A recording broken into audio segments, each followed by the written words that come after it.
It's about to get dark. Cat Williams is dropping another interview with Shannon Sharpe tomorrow. Check this out. January the 3rd, 2025 is right around the corner. And what happened on January 3rd?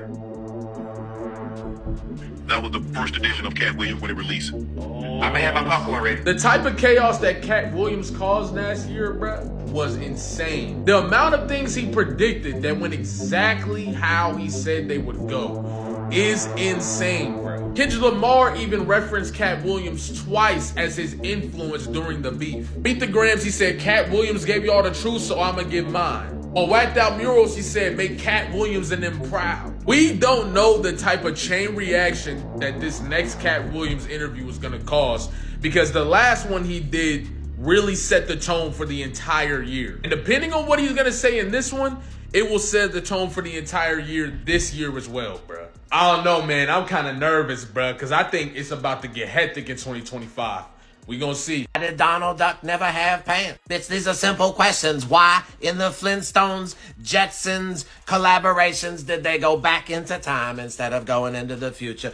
Jelly roll, Tootsie Roll, booty hole. I can't be the only one who says it. There has never been 31 flavors at that motherfucker. Never once has there ever been. They just rotating the same 18 flavors. No one ever calls them on shit. No one says shit. And we just act like it's all gonna be okay. He's laughing right now. He's laughing right now. Are you basking or are you robbing, mother? Land this whole plane for a second real quick. I just have one thing left to say. Fuck Kevin Hart. Fuck Steve Harvey. Fuck Harvey Weinstein. Fuck P. Diddy and his whole crew. And if you down with P. Diddy, then fuck you too. Do you have the marshmallow peeps? Cat will have some of the marshmallow peeps at this point. I appreciate you. I appreciate you. This actually turned out better than I was expecting. I might die tomorrow. Cat might die tomorrow, but that's Cat's life. I live to fight another day. Have you ever wanted to be creative with your words when someone fucks around and finds out? Welcome to Insulting People with Obscure Words. First word of the day we have is pillock, which is a very foolish or stupid person. Now, previously, it was a euphemism for the male sexual organ. I'll let you take that as you will. But as of the 20th century, it has taken on a new meaning, a very stupid or somewhat of a fool. Some pillocks that you might know in everyday life. Patrick is a pillock. Goku, some would say is a pillock. Rigby might be a pillock. So if anyone wants to ever test you by doing something very dumb or stupid or dangerous, why are you being such a pillock? See how cool that sounds? Do you think I'm dumb? Yes. Now, I said I was done with this, but folks is telling me since I ranked the top 3 worst, they wanted me to spin the block. So ranking the top 3 best responses to Cat Williams' Club Shay Shay interview. Coming in at number 3, and I know y'all gonna be shocked that he's this low, but Mike Epps. He just should have wore something different. That's all. That little hat, that nigga had on. And that fake Fendi jacket.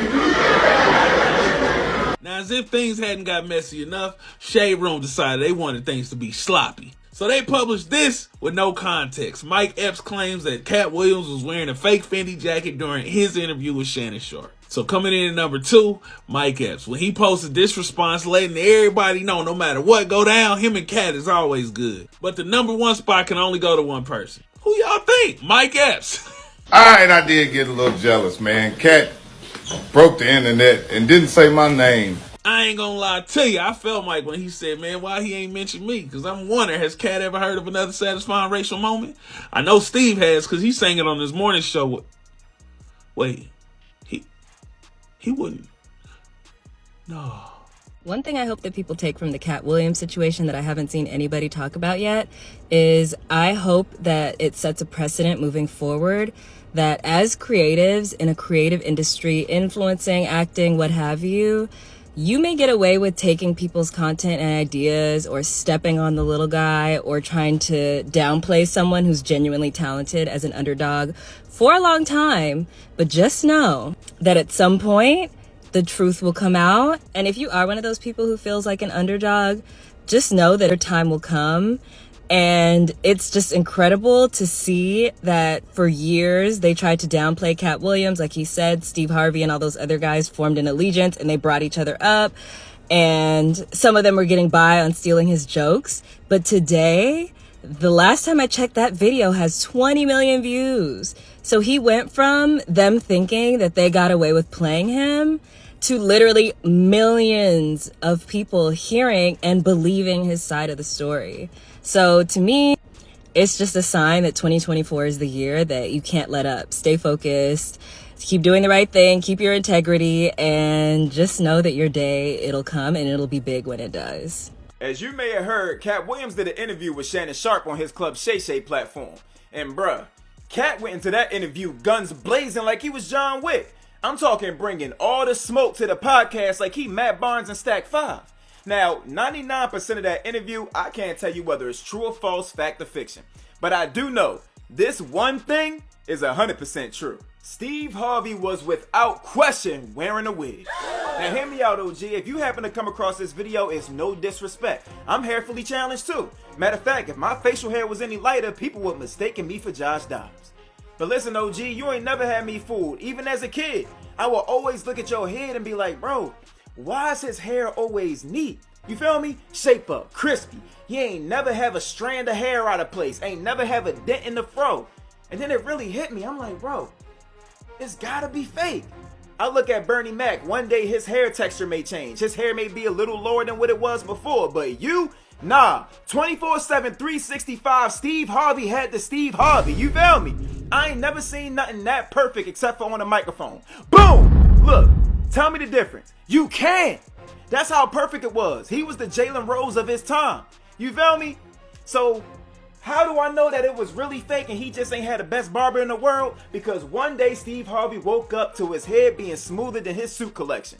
Straight baldy with no sight of a receding hairline. And to anybody that disagree, I challenge you to find me one picture or video with Steve Harvey where we looked at him and said, oh damn Steve, you need to come on home. I give you $1,000. I give you $1,000 right now, bro, because I promise you ain't gonna find it. So shout out to Steve and shout out to his barber. Whatever thing he had on this joint, listen, bro, you had people fooled for years. This gonna make you mad because I'm pissed off. Cat Williams told Leslie Jones to stop basing her decisions off her desperation and start basing her decisions off her talent. At the time, Leslie Jones didn't know what Cat Williams meant because she was broke. Well, Cat Williams told Leslie Jones, you ain't broke, you just don't have no money. Stop basing your decisions off your desperations and start basing your decisions off your talent.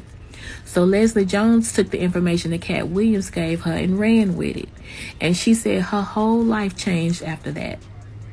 I understand what Cat Williams means at this very moment because I've based my decision off my desperation before. And I've allowed people to shortchange me. But what really got me hot is now I know I've had some friends to use my desperation against me as a means to not pay me my worth for doing the work. You would never see me with nobody else. I put that on my mama.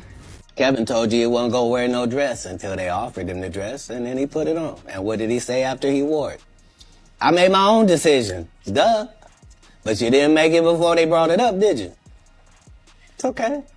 It's all right. For a 5-year period, every single movie that Kevin Hart did was a movie that had been on my desk.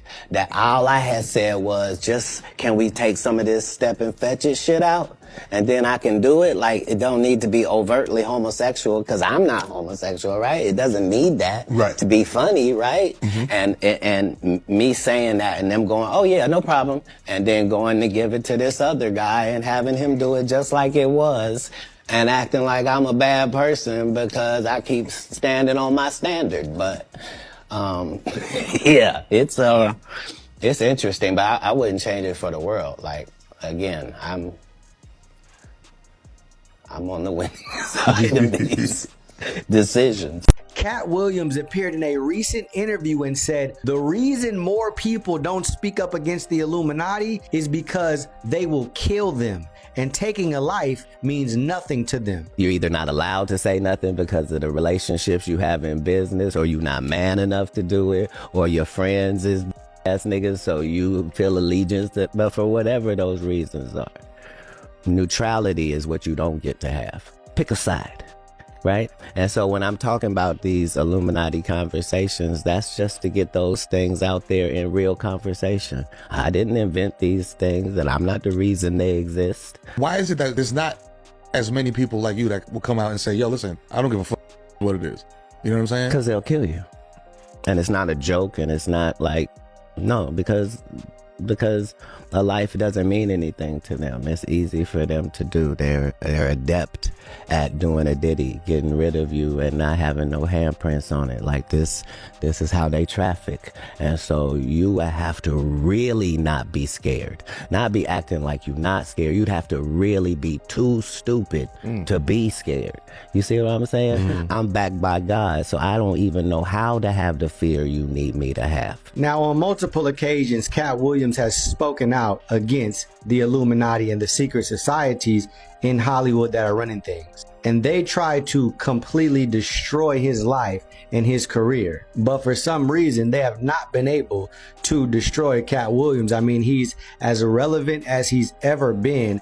And he just released the biggest interview in YouTube history at Club Shay Shay. People have been killed for exposing much less than Cat Williams. So what is it that keeps him immune from not just being canceled, but also from having his life taken? The only way I can explain this is that there's some type of call on Cat Williams' life. There is some type of protection that God has afforded him to preserve his life. Now, last year during this infamous interview that he had, Cat Williams made a lot of claims, and he said certain things were going to take place in the coming year. And what do you know? They actually end up happening. Because of this, it made many people question, is Cat Williams some type of prophet of God? Well, Cat Williams doesn't live a godly life, so how could this be possible? Well, we're going to answer that question. Head over to my Patreon page where you can view the uncensored version of this video. I'll leave the link in the description. I'll also leave the link right here. Head over right now, subscribe, and let's finish this conversation. As always, God bless you and shalom.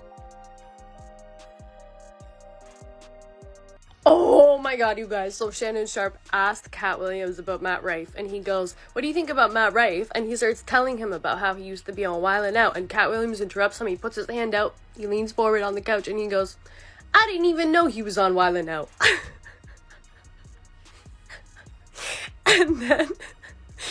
and then Shannon Sharpe keeps asking him questions about Matt Rife, like he wants to get into this topic, and Cat Williams completely changes the subject. He starts talking about something else completely. He doesn't even answer the question, because Cat Williams has multiple Netflix specials, and he brought up the fact that he's not doing any more Netflix specials unless they're 8 figures. And then Shannon Sharpe was like, 8 figures? And he goes, yeah, I'm not doing it for any less than 10 million. And I just think that's so funny, because he has so much to say about all the other comedians, but he did not spend any time on Matt Rife. He spent 0 seconds on Matt Rife. He said, that's a white boy with filler in his jaw. I don't really care to talk about that. Let's get to the tea. And you know, that interview from top to bottom was absolutely hilarious. And the most random takeaway for me was like literally towards the end. Why did he tell a story about how him and Ludacris were at a crossroads? He says all of this is alleged, obviously, but he goes, we were at a crossroads and one of us got offered a deal and we had to shave off the sideburns of our face and we would get $20 million every movie for 20 movies. And then he goes, why do you think they made so many Fast and Furious movies? And I was like, wait, what? And y'all, if that's true, that means we got 10 more Fast and Furious movies to go, because the devil don't play about his deals. You sign that deal, you pay. You pay. Okay, and then we pay also, because we have to go watch them make the same movie 10 more times. Oh my god. But honestly, what a great start to 2024. This Cat Williams interview is taking me out. Like, I'm just so glad someone's finally articulating what's been in the back of so many of our minds. Like, number one, stop idolizing celebrities. You don't know them. They don't know you. They don't care about you. But you guys are like the first ones to run and sell their products out. For what? And also, we look at certain people and we're like, oh my god, they're so famous because they probably just worked so hard. But if we're learning anything from what Cat Williams is saying, it's that hard work is not the key to success alone, okay? Sometimes it's the connection mixed with what you're willing to say yes to, like maybe stuck in a little pain. Then the other part of me is just disgusted at the idea that there are so many talented, hardworking people that do deserve the recognition and flowers and don't get it because they prioritize their integrity. Even the stuff Taraji is saying where she's like, she's been in the game. She's been working hard, if not harder than the rest, and she still gets a fraction of what her white male counterparts get. Like, something's got to give. This industry is weird. This industry's fucked up. And that combined with the Epstein stuff, the Diddy stuff, y'all, we gotta chill with supporting these people because they don't have careers unless we give them the careers.